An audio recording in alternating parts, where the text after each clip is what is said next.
Assalamualaikum warahmatullahi wabarakatuh. Selamat pagi anak ibu kelas 2. Apa kabar anak ibu sayang? Mudah-mudahan di rumah dalam keadaan sehat walafiat ya. Dan juga mudah-mudahan para orang tua di rumah juga dalam keadaan sehat walafiat. Baiklah anak ibu semua, pada hari ini kita kembali belajar pendidikan agama Islam dan budi pekerti.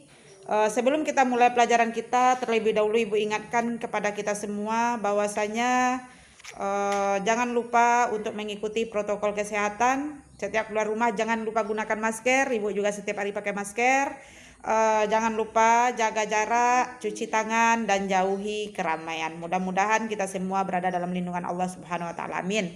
Baiklah anak ibu, sebelum kita mulai pelajaran kita, marilah kita kembali berdoa kepada Allah. Berdoa mulai. A'udzu billahi minasyaitonir rajim. Bismillahirrahmanirrahim. Raditu billahi rabba wa bil islami dina wa bil muhammadin nabiyya wa rasula. Rabbi zidni ilma warzuqni fahma. Amin. Anak ibu, hari ini pelajaran kita adalah pelajaran 4 pertemuan 1. Jadi ibu ulang. Pelajaran kita pada hari ini adalah pelajaran 4 pertemuan 1. Minggu kemarin kita sudah belajar pelajaran 3, pertemuan 1 dan 2 dan diakhiri dengan PH 3. Nanti ya ibu kirim soalnya belum lagi ya. Dan hari ini pelajaran 4 pertemuan 1 yaitu tentang Allah mencintai orang yang hormat, patuh kepada orang tua, guru, dan sesama anggota keluarga. Judulnya sangat panjang ya, cuma inti sarinya pelajaran kita hari ini adalah kerjasama. Jadi anak ibu, judul pelajaran kita hari ini adalah kerjasama. Anak ibu, pernahkah mendengar kata-kata kerjasama? Kerja sama artinya bekerja secara bersama-sama. Jadi pelajaran kita hari ini yaitu tentang perilaku kerjasama. Perilaku kerjasama ini perilaku terpuji. Apa itu perilaku terpuji anak ibu? Perilaku terpuji adalah perilaku yang baik, perilaku yang bagus untuk kita lakukan. Jadi ibu ulang lagi, perilaku kerjasama artinya, jadi yang dikatakan dengan kerjasama, bekerja secara bersama-sama atau suatu pekerjaan yang dilakukan secara bersama-sama. Jadi intisarinya kerjasama itu adalah pekerjaan yang dilakukan lebih dari satu orang, tidak sendiri. Jadi bersama-sama, lebih dari satu artinya sudah bersama. Ibu bacakan ya bukunya, nanti ibu fotokan, anak ibu juga bisa baca di rumah. Pekerjaan yang dilakukan bersama-sama itu indah. Kerjasama dengan anggota keluarga, membantu pekerjaan orang tua di rumah, kerjasama dengan teman-teman mengerjakan tugas sekolah, itu merupakan contoh perilaku kerjasama. Dapatkah kamu memberikan contoh pekerjaan yang sebaiknya dikerjakan secara bersama dengan teman? Dapatkah kamu memberikan contoh pekerjaan yang tidak boleh dilakukan dengan cara bekerja sama? Bekerja sama dilakukan dalam hal kebaikan. Jadi pekerjaan yang dilakukan secara bersama-sama itu adalah pekerjaan dalam hal kebaikan, bukan dalam pekerjaan hal keburukan. Artinya, pekerjaan yang bisa dilakukan secara bersama itu pekerjaan yang baik. Apa contohnya anak ibu kerjasama? Misalnya kalau di sekolah. Di sekolah contohnya piket. Masih ingat anak ibu ya piket? Kita sudah lama tidak sekolah, sudah lama tidak piket juga ya.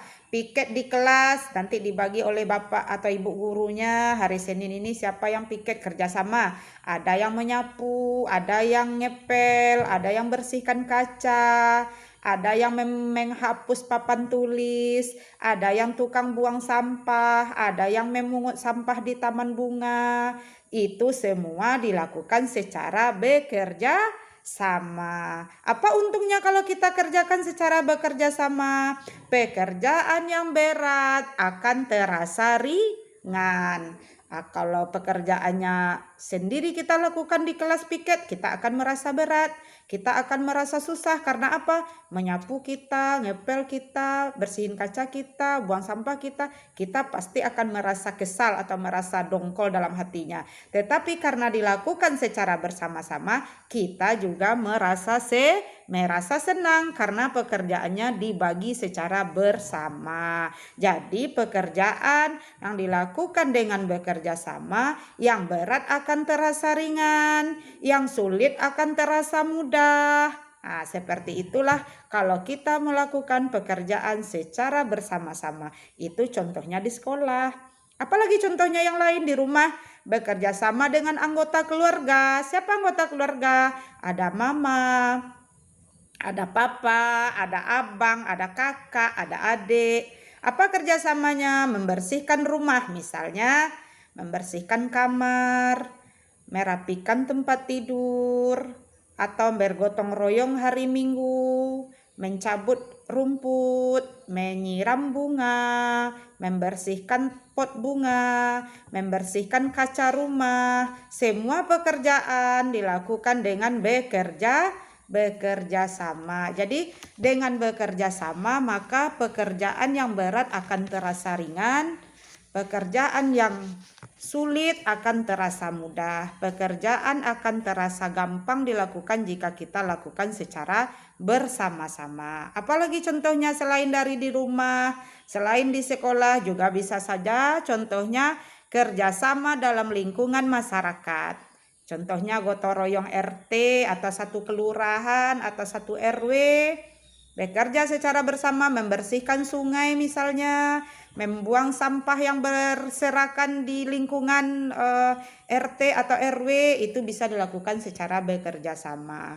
Dan juga bekerja sama juga bisa dilakukan dengan temannya. Seperti tadi Ibu bacakan dalam buku, mengerjakan tugas sekolah. Contohnya ada teman kita yang tidak ngerti, kita paham, kita yang tunjukin, atau ada teman yang tidak memiliki buku atau memiliki alat tulis yang lain, kita bekerja sama saling bantu-membantu. Atau misalnya kerjasama dalam membuat keterampilan, bersama-sama jadi semangat ngerjain keterampilannya, nempelnya, ngelemnya, dan sebagainya. Jadi itu semua dilakukan secara bekerja sama. Makanya dengan bekerja sama, maka pekerjaan yang dilakukan akan terasa indah.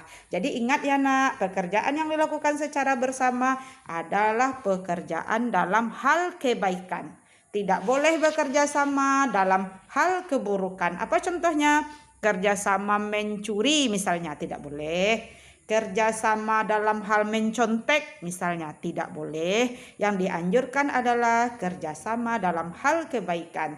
Jadi anak ibu sudah paham apa itu kerjasama? Bekerja secara bersama-sama. Apa contohnya? Banyak contohnya tadi.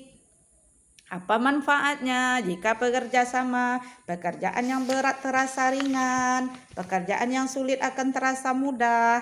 Baiklah anak ibu, mulai hari ini di rumah anak ibu bisa melakukan perilaku atau menerapkan perilaku kerjasama. Dengan siapa? Dengan kakak, orang tua, dengan teman, bisa dilakukan di rumah. Mudah-mudahan anak ibu dari kecil sekarang bisa berperilaku yang baik, yaitu berperilaku kerjasama, tidak mementingkan diri sendiri, dan mau berkoordinasi, dan mau bersosial, dan mau bekerja sama dengan temannya. Mudah-mudahan anak ibu di rumah menjadi anak yang soleh dan solehah, menjadi kebanggaan orang tua, menjadi anak yang rajin bersih-bersih, anak yang rajin kerjasama, anak yang rajin membantu para orang tua. Baiklah anak ibu, demikianlah pelajaran kita hari ini. Jika ada yang salah ibu dalam penyampaian ibu, mohon maaf. Kita sudahi dengan mengucapkan hamdalah, alhamdulillahirabbil alamin.